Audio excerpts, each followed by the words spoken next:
Bonjour à tous et bienvenue sur le 4e épisode de Retour à l'instant T. Le podcast qui met en lumière vos propres histoires, celles qui entrent dans vos vies un instant et bouleversent tout sur leur passage. Aujourd'hui, nous allons découvrir l'histoire d'Anouchka. Anouchka part à Budapest pendant 1 an dans le cadre de ses études. Elle vit en colocation, se fait des amis et se met en couple après plusieurs mois sur place. Un soir, alors qu'elle s'apprête à retrouver son copain, elle l'appelle avant de prendre sa douche. Elle lui annonce qu'elle sera chez lui dans une 30aine de minutes. Seulement ce soir-là, Anouchka vivra une toute autre aventure, et ce, sans en avoir le choix. Partons ensemble à la découverte de l'histoire d'Anouchka. Retour à l'instant T. Alors mon histoire, moi, elle commence à Budapest en 2014. Ça faisait quelques semaines que j'étais là-bas pour un Erasmus. Donc j'étais en 2e année de licence et je commençais donc mon Erasmus. J'étais arrivée en janvier, en plein milieu. Il faisait froid, il y avait de la neige. Je connaissais pas du tout la ville. J'avais juste fait des vacances, je crois. Donc t'étais déjà venue là-bas? Ouais, c'est parce que j'avais fait des vacances que j'avais voulu y aller en Erasmus. Et donc je me retrouve là-bas. Mon père m'emmène voilà, pour l'Erasmus. Il en profite pour faire un petit voyage. Il vient avec moi en avion. Okay. Et il fait le trajet avec moi. Il m'installe comme un papa. Voilà, je faire avec sa fille. Voilà, exactement. Donc il m'installe. J'avais trouvé une coloc avec 2 Hollandaises qui étaient un peu plus âgées, qui avaient un niveau d'anglais tellement plus élevé que le mien. Ok. Moi, je parlais anglais comme une Française qui avait jamais vécu à l'étranger et qui avait pas du tout besoin de l'anglais comme langue. Mais qui se débrouillait quand même à l'école ? Mais qui se débrouillait. Je pouvais me débrouiller à l'école en anglais. Après, de là à tenir des vraies conversations et suivre des cours, c'était autre chose. Ouais. Mais au moins, voilà, je venais assez sereine en Erasmus en me disant, bon, on verra ce que ça donne, mais je m'inquiète pas trop non plus. C'est un challenge. Voilà, je vais réviser mon anglais sous la douche. S'il le faut, je réfléchirai. Je me rappelle, je faisais mes mots, mes verbes irréguliers, etc. Ouais. Et donc, je me mets aussi le challenge de rester qu'avec des étrangers, qu'avec des personnes qui ne parlent pas français. Donc, ça tombait bien dans les personnes avec qui j'étais dans mon master, enfin, pas dans mon master, mais dans mes études. Il y avait allemand, il y avait turc, il y avait, je me rappelle même plus, plein de nationalités. Partout, voilà, c'est ça. Pas trop de locaux ? Enfin, c'était que des internationaux ? Ouais, que des internationaux. Et j'avais rencontré, non, aucun locaux quasiment, très peu en tout cas. Après, c'était anecdotique en bar, oui. etc. Voilà, les soirées. Mais au début, en tout cas, j'étais beaucoup avec... il y avait une grosse communauté d'Allemands dans mes études et de Turcs. Et du coup, très rapidement, j'ai commencé à traîner avec eux. Et très rapidement, j'ai commencé à sortir avec l'un d'entre eux. D'accord. Et en fait, on devait se retrouver en début avril, on devait se retrouver un lundi soir, je devais le retrouver chez lui, voilà, pour sortir après. Okay. Et donc, je décide d'aller prendre une douche après mon dîner et me dire, ok, après je file, je le retrouve chez lui et on sortira un lundi soir comme tout bon Erasmus. Faire la fête tout le temps. Exactement. Et donc, je prends mon dîner, je commence à prendre ma douche. Et je lui envoie un message, voilà, je file sous la douche, j'arrive après, j'en ai pour peut-être une demi-heure, quelque chose comme ça. Et je commence à prendre ma douche. Donc, notre appart, il y avait 3 chambres, une cuisine partagée, qui était la seule pièce commune avec la salle de bain. Okay. Et du coup, c'était vraiment un tout petit appartement avec une toute petite salle de bain, longue comme vraiment de la largeur d'une baignoire, et juste avec toilette, évier dans la longueur. Donc un tout petit truc et une seule fenêtre hyper haute qu'on n'ouvrait jamais, puisqu'en plus en mois d'avril il faisait hyper froid. Ouais. Donc voilà, et puis c'était une vieille porte qui fermait pas à verrou, enfin on était juste c'était pas grand confort, mais voilà, vraiment rustique et pas cher, mais voilà, bonne ambiance. Exactement, et vraiment tout ce qu'il faut pour un étudiant au final. Et mes collègues, je m'entendais pas hyper bien avec elles, on n'était pas amies. C'était on se côtoyait, il n'y avait pas de souci, mais on n'était pas amis, donc on n'avait pas d'interaction plus que ça. D'accord. Et donc en allant prendre ma douche, je mets ma musique, je commence à me faire jolie. Mhm. Donc je me mets mon masque sur les cheveux, je commence à me laver et mon savon me glisse des mains et Ouais. tombe dans le fond de la baignoire. Et là, je me rappelle, je me suis baissée pour le ramasser et j'ai d'un coup la tête qui tourne comme un malaise, comme on peut faire un malaise. Ouais. Donc sur le coup, je calcule pas trop, je me baisse pour le ramasser et là, plus rien. Ouais. Trou noir, extinction des feux. Donc je me réveille, peut-être 12 heures plus tard, Ok. toujours avec mon masque sur les cheveux, nue, avec une infirmière qui me tend un plateau repas. Donc à l'hôpital. Donc j'en déduis à l'hôpital, en effet. Ouais. Je savais pas Oui, du tu sais tout, même pas, mais toi. voilà, j'ouvre les yeux, je vois 5 autres personnes complètement folles dans la pièce, en train de hurler à la mort, complètement D'autres droguées. personnes dans des lits. Et voilà, et Ok. en fait, donc je me rends compte que c'est des personnes qui sont hospitalisées et que la personne qui m'amène de la nourriture, c'est une infirmière. Donc je commence à me poser un peu les questions, je me dis mais Qu'est-ce que je fous là? qui suis-je? Ouais. Et donc je réalise que je suis nue, que je n'ai aucune affaire Mhm. et que personne ne parle anglais autour de moi et qu'il faut absolument que je mange Voilà. ce sandwich qui est dégueulasse. Ok. Donc, j'ai pas trop le choix, je me dis non, déjà, je ne veux pas de ton sandwich. Et on me fait comprendre qu'il le faut absolument, qu'il faut que je mange, et on vient me changer une perfusion que j'avais dans la main. Donc je comate comme ça quelques heures sans trop savoir où j'étais, et au bout d'un moment je me réveille, donc là j'étais sous oxygène, avec un masque à oxygène, toujours nue, toujours sans affaires, et toujours sans savoir ce que je foutais là. Il n'y a donc, personne qui est là pour t'expliquer ce qui s'est passé, quoi. Voilà, personne parle anglais, personne n'a l'air plus inquiété que ça. Et je commence à me dire, c'est pas grave, je vais me lever, je vais aller voir où je suis. Au moins que je vois autre chose que les 4 murs qui étaient en face de moi et que je sache ce qui s'est passé. Parce que dans ma tête, j'avais fait un malaise vagal, parce que je venais de dîner. Mhm. Et il faut pas aller... Hydrocution, je crois, ça s'appelle. Ok. Et dans ma tête, j'étais persuadée, comme on dit à des enfants, de pas aller se baigner après le... Après avoir mangé. Voilà. Donc, c'est un mythe. Exactement, donc là je me dis c'est quand même un peu exagéré, mais bon, on sait jamais. C'est pas arrivé. Voilà. Et là il y a une dame qui vient me voir, donc une infirmière qui m'explique, qui baragouine 3 mots en anglais, nanana, carbone monoxyde, nanana. Bon, ok, moi complètement défoncée sous oxygène. Ouais. Je me dis, ouais, je m'en fous en fait, peu importe, tout ce que je veux c'est partir d'ici, foutez-moi la paix. Et laissez-moi Et rentrer. laissez-moi aller manger un truc sympa ailleurs.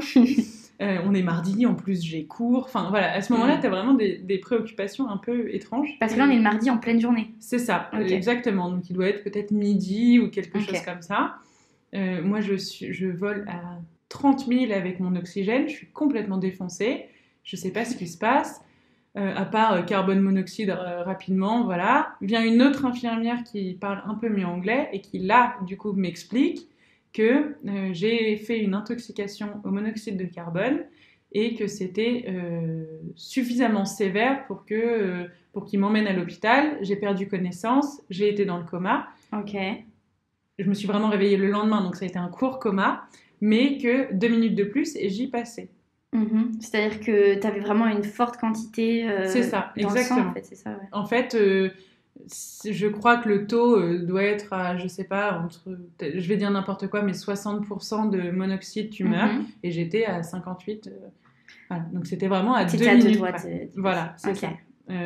Il aurait vraiment pas fallu attendre plus... Voilà, impossible, sinon j'y passais. Ok. Et moi, je reçois la nouvelle sans que ça me touche, Ok. parce que vraiment complètement défoncée. Et en me disant, mais c'est génial, je suis en vie. Ce qu'on me dit, c'est que j'ai failli mourir, mais que je suis pas morte, Mhm. donc je suis en vie.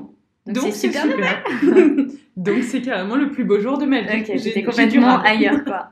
Exactement. Et du coup, t'as su ce qui s'était passé vraiment concrètement pendant ce temps de coma? Oui, alors en fait, j'ai commencé à comprendre, et on m'a raconté, en fait, quand les colocs sont arrivés, Ok. déjà, j'ai vu leur tête, j'ai commencé à déchanter un petit peu. Ok. Je me suis dit qu'il avait dû vraiment se passer quelque chose de grave parce qu'elles étaient livides, translucides, en état de choc. Et donc je leur demande, pareil, je les accueille, oh, qu'est-ce qui se passe? Tout va bien? Ils me disent, mais Annika, je pense que tu n'as pas idée de ce qui s'est passé. Donc en fait, elles m'ont raconté Je prenais ma douche. Quand j'ai senti que je partais, je suis vraiment partie. Et comme j'avais la musique, au début, elles ne se sont pas rendues compte qu'il y avait des bruits étranges, etc. Et au bout d'un moment, elles ont commencé à entendre comme des tapements, voilà, un bruit venant de la salle de bain. Elles se sont dit, c'est un peu bizarre, mais bon, comme on n'était pas proches, elles ne se sont pas inquiétées, elles ne se sont pas posées de questions. Oui, elles t'ont même pas fait tout va bien par la porte. C'est ça, exactement. Elles m'ont laissé vivre ma vie comme j'aurais fait au sens inverse. Ouais. Et au bout d'un moment, elles se sont dit, bon, c'est quand même assez étrange les bruits. Comme si je me battais dans la salle de bain, c'est terrible quand même. Ok, ouais. C'est trop petit pour se battre. Surtout qu'elle est seule. Voilà, exactement. Elle est devenue complètement folle.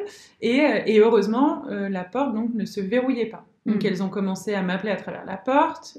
J'ai pas répondu, donc elles ont ouvert la porte glissière.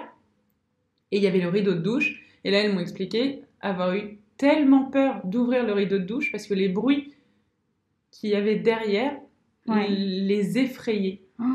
Et en fait, elles entendaient vraiment des tapements et des bruits hyper rauques de respiration. Et donc, quand elles se sont décidées à ouvrir le rideau, elles m'ont vue en fait étalée dans la baignoire, nue, en train de convulser, les yeux complètement révulsés et à respirer. Avoir du mal, ouais. Voilà. Je sais pas comment on dit, halté, non? Oui, voilà, exactement. Et vraiment des bruits rauques comme quelqu'un qui s'étouffe et mais sans qu'il y ait aucune raison apparente.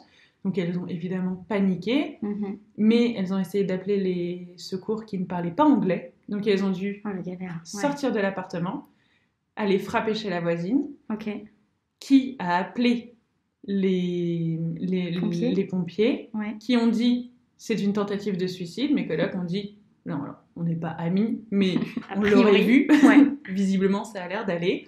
Elle n'aurait pas mis son masque sur les cheveux, sinon. Exactement. Elle est trop épilée pour se suicider. Donc, ils ont tout de suite soupçonné le monoxyde de carbone. Donc là, les pompiers sont arrivés, ils m'ont sorti. Bon, les colocs ont dû ouvrir la fenêtre, etc. Ils m'ont sorti de la salle de bain, ils m'ont emmenée dans la cuisine. Donc tout ça devant les voisins, les colocs. Tout le monde était venu en mode qu'est-ce qui se passe. C'était l'attraction du village, quoi. Donc, mais il n'y avait que dans votre salle de bain qu'il y avait une fuite comme ça. En fait, c'est parce qu'on avait le chauffe-eau juste à côté de la douche.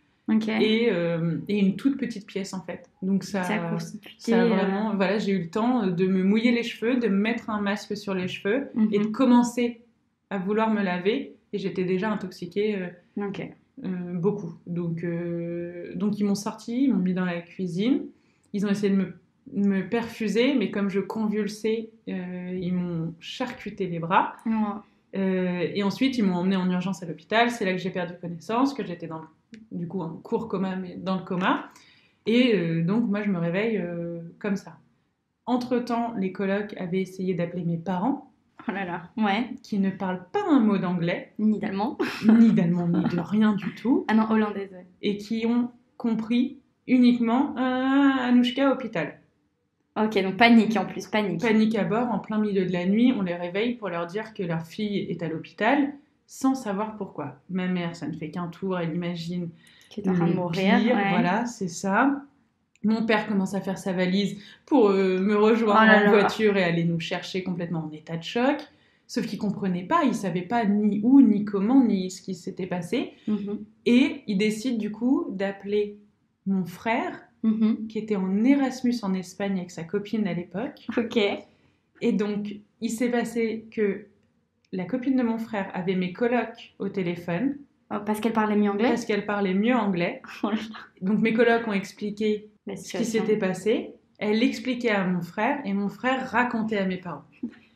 Et donc, évidemment, mes colocs complètement en état de choc aussi, elles devaient avoir un discours absolument alarmant, ce qui était complètement normal. Hein, oui, c'est paniqué. Voilà. Enfin, tu vois quelqu'un en train de convulser. C'est ça. Donc, mes parents passent la pire nuit du monde. Ils s'imaginent déjà un enterrement, des choses horribles, jusqu'à ce qu'ils comprennent que je suis emmenée à l'hôpital et que, bon, potentiellement, il n'y a pas de raison que je meure.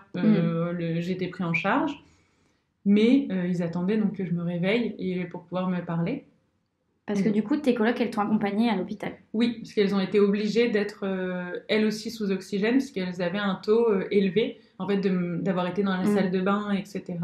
même si elles ont aéré, ça continuait, il y a eu quand même une intoxication, donc elles ont été obligées d'être en observation à l'hôpital toute la nuit. Ok. Mais pas du tout hospitalisées ou quoi que ce soit. Pas de perfusion, pas d'oxygène. C'est ça, juste Aussi entre guillemets de l'oxygène par masque. Ok. Et donc quand elles arrivent, elles m'expliquent tout ça, donc déjà je me dis waouh, ah ouais, dur. Sacré nul les filles. C'est pour ça, vous avez une tête un peu fatiguée.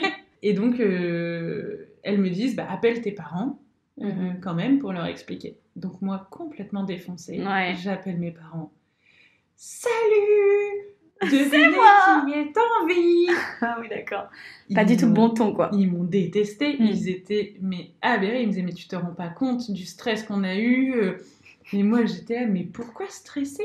Je suis à l'hôpital, je suis en vie, j'ai du rab, c'est trop bien. Enfin, j'aurais pu y passer, mais je ne suis pas du tout passée. Donc, franchement, meilleure journée de ma vie, puisqu'elle aurait pu s'arrêter, elle s'est pas arrêtée.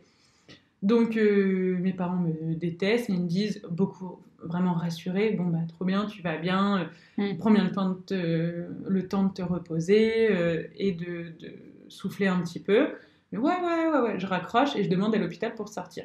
Ok. Je leur fais oui, j'ai bien compris, pas. mais je voudrais partir. Ils m'ont dit non, on voudrait que vous restiez un peu plus longtemps en observation. Je fais non. Autre chose à faire. Je dois aller en cours là. Ça va très bien, j'ai des cours à suivre. J'ai un mec, comme je me suis habillée hier, donc il faudrait peut-être qu'il y aille. Exactement, je regarde mon téléphone, mon mec de l'époque qui m'envoie un message parce que je devais le rejoindre. Ah oui, tu l'avais dit en plus. Ouais, il m'a envoyé un message. T'es morte? Comme on peut envoyer à n'importe qui. J'imagine tes colocs répondent oui. Non mais exactement, sauf que je lui réponds désolée, je suis à l'hôpital. J'ai été intoxiquée, on m'a emmenée en urgence, etc.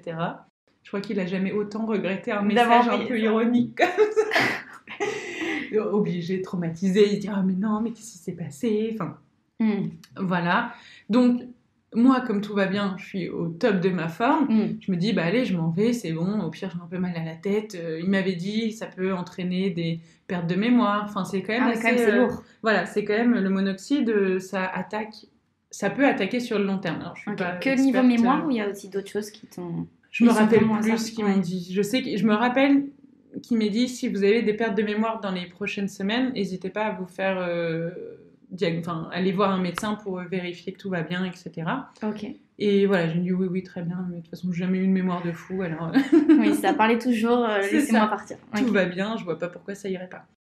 Donc, mercredi après-midi, je prends le métro avec mes colocs, je finis par quand même retrouver des fringues, etc. Ah oui, du coup, t'es sortie comment? Mes colocs m'ont ramené des fringues, mon téléphone, où j'ai pu donc contacter tout le monde, et on part vers 15h, je crois. Je me rappelle même plus, tellement c'est flou, où est-ce que j'étais dans Budapest et quelle ligne on a pris. Ouais. Impossible de me rappeler où je me situais, alors que la ville, je la connais par cœur. Je suis incapable de refaire le trajet, et on va jusqu'à notre appartement. Et là, on découvre franchement une scène de crime, quoi. Des aiguilles partout, parce qu'en fait, ils avaient essayé de me perfuser et je cassais les aiguilles vu que je convulsais, ou je cassais, ou en tout cas, elles n'étaient plus utilisables. Donc, elle les laissait par terre, quoi. C'est ça, du sang, des taches de sang. Le coussin qui m'avait gentiment mis en étant nue pour me cacher des regards indiscrets des voisins. Tous les voisins aussi qui m'accueillent traumatisés comme s'ils étaient de ma famille et qui ont vécu ça, en fait, beaucoup plus que moi, finalement. Mais toi, t'étais pas là? Pas là, du tout. Et voilà, donc on prend quelques affaires et on va dans un appartement que l'agence, du coup, nous loue. En fait, comme c'était de leur faute, c'était vraiment la moindre des choses qu'ils pouvaient faire. Et ils avaient même, au début, demandé à ce qu'on paye l'appartement dans lequel ils nous relogeaient. Donc on a dit, ne tirez pas trop sur la corde non plus. Déjà, on a failli mourir, je pense à votre place. On dirait pas grand-chose, on dit pas grand-chose et on offre le logement le temps que tout aille bien. Donc on va s'installer dans le logement, on mange pizza avec le coloc, tout le monde se remet un peu de ses émotions. Moi ça va, j'ai mes parents au téléphone, tout va bien, je me dis trop bien. Demain j'ai cours, j'ai examen de hongrois, par contre j'ai pas révisé, j'espère que ça va le faire. Enfin, vraiment dans la projection, retour à la vie normale, ça reprend. C'était vraiment 24 heures un peu chelou, mais ça passe. Et je me réveille le mercredi matin, et là ça va pas du tout. C'est-à-dire mais pas du tout. En fait, l'oxygène m'avait mis complètement sous euphorique. Et là, physiquement, je suis éclatée. Je n'en peux plus, je tiens plus debout. J'ai mal partout, j'ai des bleus sur toutes les mains, sur les dessus des mains, sur les poignets, sur les coudes. Là, parce qu'ils avaient essayé de te perfuser de partout, en fait. C'est ça, exactement. Mais sur le dessus des mains, enfin des bleus partout, je suis translucide. Ah oui, toi tu te dis en plus je vais aller en cours avec mes trucs partout. C'est ça. Je me dis j'espère que personne s'est inquiété pourquoi j'étais pas là hier. Le cours, c'était dans un musée, une petite maison de ville en hauteur avec des pièces hyper exiguës. À 8h du matin, il fallait qu'on marche des kilomètres pour y aller, etc. Alors que je tenais déjà pas debout. Je commençais à me dire la journée va être très longue. Mais toujours dans l'optique, bonne élève, j'ai cours, j'y vais. Enfin, pour moi, c'était évident. T'avais pas le choix. Et pas j'y vais pas parce que... C'est ça. Et dans ma tête, c'était tellement pas grave ce qui s'était passé que j'imaginais pas que ça puisse être une raison de prendre du repos. Quand on commence à être adulte, on connaît pas encore les limites et où les limites se terminent. Et là, en l'occurrence, j'avais pas encore le bon sens de savoir quand est-ce que j'avais le droit de dire non ou continuer à aller en cours comme on t'a toujours appris à faire. C'est pas parce que t'as un rhume que tu as pas, donc lève-toi. Et là, tu t'es dit pareil. Un peu. Exactement. Sauf que je me retrouve vraiment dans la matinée, horrible, vraiment... physiquement éreintée et mentalement ça commence un peu à fatiguer aussi. Donc je vais voir ma prof de hongrois à 11h et je lui dis écoutez, je vais pas pouvoir j'aimerais bien ne pas passer l'examen cet après-midi parce que vraiment je suis fatiguée. Hier j'ai été intoxiquée au monoxyde de carbone et là je vois sa tête se décomposer, horrifiée. Et du coup je fais tiens, ça lui parle déjà parce que moi ça me parlait pas, le monoxyde. Et donc et je m'excuse de ne pas pouvoir faire l'examen, que je pourrais le passer un autre jour, et là elle me dit mais non, mais absolument pas Anouchka, mais repose-toi, mon mari est avocat, il va pouvoir t'aider à poursuivre en justice les proprios de l'appartement. Et elle me dit mais quoi mais donc c'est grave ce qui s'est passé. Elle me disait mais t'inquiète pas, ta moyenne... on s'en fiche, s'il y a que ça, je te mets, c'était des notes sur 5, je te mets 5 sur 5, peu importe, c'est pas grave, repose-toi, qu'est-ce que tu fais à être venue en cours? Elle me dit, ouais, c'est vrai, qu'est-ce que je fais à être venue en cours, mais bon. C'est elle qui t'a vraiment fait rendu compte que c'était grave. Exactement, il a fallu que je me sente physiquement fatiguée et que quelqu'un d'extérieur à mon entourage proche qui s'inquiétait pour ma santé, quelqu'un qui avait entre guillemets rien à gagner à ce que je sois sur cette terre, s'inquiéter, était horrifié, me proposait d'attaquer en justice, etc. Donc je me suis dit, c'est qu'il doit se passer quelque chose d'important. Pas normal, quoi. Voilà, exactement.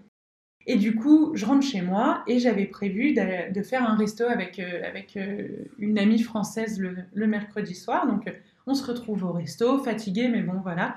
Elle m'explique qu'elle... Lundi soir, son coloc avait pris du LSD, qu'il a fait un bad trip et qu'il avait essayé de sauter de la fenêtre du 3e étage. C'était pas un bon lundi à Budapest. Complètement traumatisée, elle me dit il a cassé la vitre, il essayait de sauter, tout ça dans ma chambre. J'ai dû, du coup, elle a dû s'en occuper, elle a passé un lundi horrible. Et elle a dû l'emmener à l'hôpital parce que du coup, il était parti dans un trip hyper dangereux, etc. Et je lui dis, putain, drôle de lundi, parce que moi, j'ai fini à l'hôpital, etc. Et je lui explique. Et en fait, on parle de tout ça. Elle parle de ce qu'elle a vécu. Moi, je parle aussi. Je commence à me refaire le film, etc. Et je me dis, c'est chaud. Quand même. C'était pas rien, quoi. C'était pas rien, exactement. Et je rentre chez moi. Et je me revois, j'habitais du coup au 5e étage, l'appartement de remplacement. Et chaque étage, je commence à me mettre à pleurer un peu plus. Et j'arrive sur la terrasse du coup du 5e étage. Et je rentre même pas dans l'appartement. J'appelle immédiatement mes parents, mon père, pour expliquer qu'il faut que je rentre. Que ça va pas. Ça va pas du tout. Et que j'ai envie de rentrer, j'ai besoin de me retrouver avec eux. C'était la première fois que je vivais à l'étranger.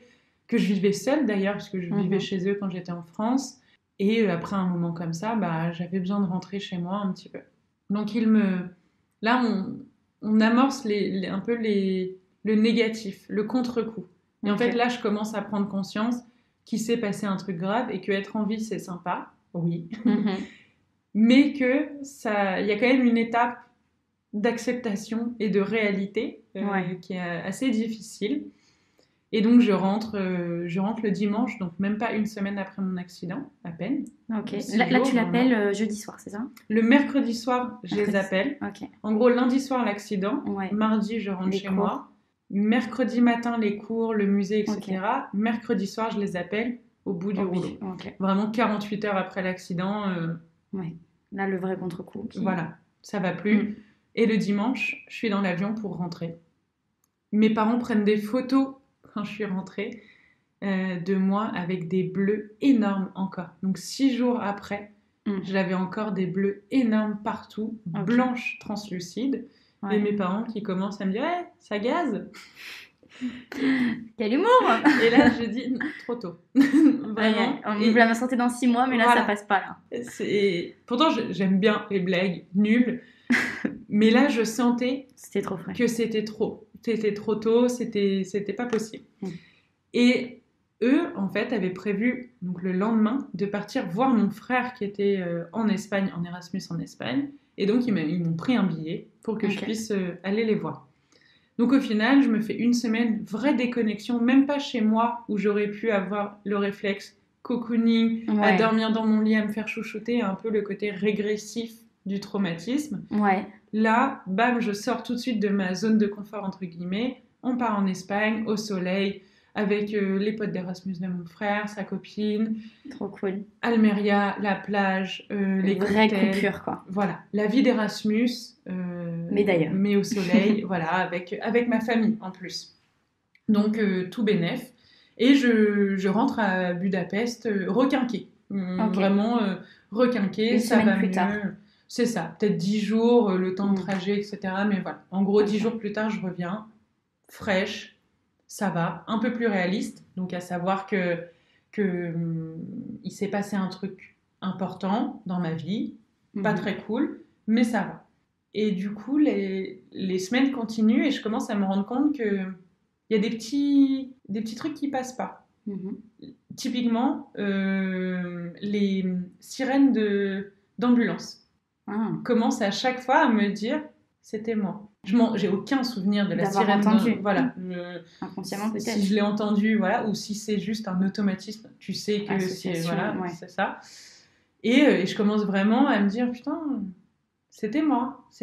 Ah, là, il y a quelqu'un qui est en train de vivre un truc pas cool, quelqu'un peut-être qui est en train de mourir, quelqu'un qui... Une grosse obsession en fait là-dessus, quoi. Exactement. Sur les pompiers, les sirènes. C'est ça. Et en fait, au fur et à mesure, mon Erasmus se passe très bien, tout va bien. Et quand je rentre, l'été, ça part un peu dans tous les sens. Le contre-coup, et je pense aussi peut-être un état mental fragile, fait que je commence à devenir complètement paranoïaque. C'est-à-dire jusque-là, j'avais jamais eu de soucis dans les douches ou quoi que ce soit. Et je commence à avoir peur de prendre une douche, toujours peur qu'il m'arrive... un truc quand je prenais ma douche, donc impossible de fermer les yeux sous la douche, tu sais, quand tu te laves les cheveux, pour pas avoir de l'eau dans les yeux, impossible. Il fallait toujours que j'ai les yeux ouverts, comme si il y a quelqu'un qui allait venir m'agresser, alors que j'avais même pas été agressée par quelqu'un, je visualisais ça comme si quelqu'un allait venir m'agresser. Et donc ça finit par impossible toujours l'impression qu'il y avait quelqu'un derrière moi, toujours l'impression d'entendre des gens qui parlaient, etc. Et en fait, tout ça, c'est accentué jusqu'au jour où j'ai vraiment décidé d'aller consulter, puisque ça m'handicapait vraiment beaucoup. Je pouvais même plus aller finir ma licence. Il y a certains jours où j'étais vraiment terrorisée et j'avais l'impression qu'il y avait quelqu'un chez moi. J'étais sûre que quelqu'un était caché sur la banquette arrière de la voiture. Enfin, j'avais transformé la peur du monoxyde, qui du coup est un corps étranger. C'est ça, et quelque chose que tu ne vois pas, que tu ne sens pas, que tu ne vois pas palpable, arriver. Quoi, voilà, exactement. En quelque chose de très, très réaliste, qui, du coup, c'était quelqu'un qui te voulait du mal. Qui me voulait du mal. Ok, tu l'as personnifié, quoi. Exactement. Et je pense que c'était peut-être plus simple pour moi d'accepter ce qui s'était passé, si je mettais une forme sur tout ça. Et après... J'ai suivi un traitement une journée parce que j'ai pas du tout apprécié l'expérience. Ça m'a fait dormir, c'était horrible. Des médicaments. Voilà, exactement. Et ça m'a vraiment pas plu. C'était horrible. Pas la bonne méthode, quoi. C'était pas ce qu'il te fallait. Exactement. Et en fait, il fallait, je pense, juste que je touche le fond, que quelqu'un me dise ça ne va pas. Oui. Enfin, on est des professionnels de la santé. On te le dit, ça ne va pas. Donc, comme si j'avais besoin d'une reconnaissance du traumatisme. Et après, en fait, je me suis moi-même sortie toute seule de ça en me faisant violence et en me disant allez, on arrête. Là, il n'y a personne dans cette pièce. C'est ton esprit qui te joue des tours. Regarde. Et je regardais. Et à chaque fois, en effet, il n'y avait personne. Et au fur et à mesure, ça m'a mis du temps avant de plus ressentir cette présence continuelle d'avoir quelqu'un qui me veut du mal. Mais au final, j'ai fini par remonter la pente doucement, mais sûrement, en vraiment me faisant violence, en fait. Et maintenant, je peux prendre des douches. Et même fermer les yeux. Même fermer les yeux sous la douche. Et les sirènes d'ambulance me font plus peur. Mais par contre, bizarrement, je me sens toujours malade le 7 avril. Ah ouais? Et sans même savoir, faire le lien qu'on est le 7 avril, j'ai souvent des gros coups, soit je suis vraiment fatiguée émotionnellement, physiquement, etc. Et à chaque fois, si je regarde la date, c'est toujours un 7 avril.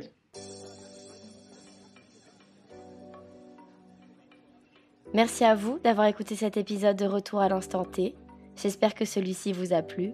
Si vous souhaitez participer pour mettre en valeur votre histoire surprenante, je vous invite à me contacter par mail dans le détail du podcast.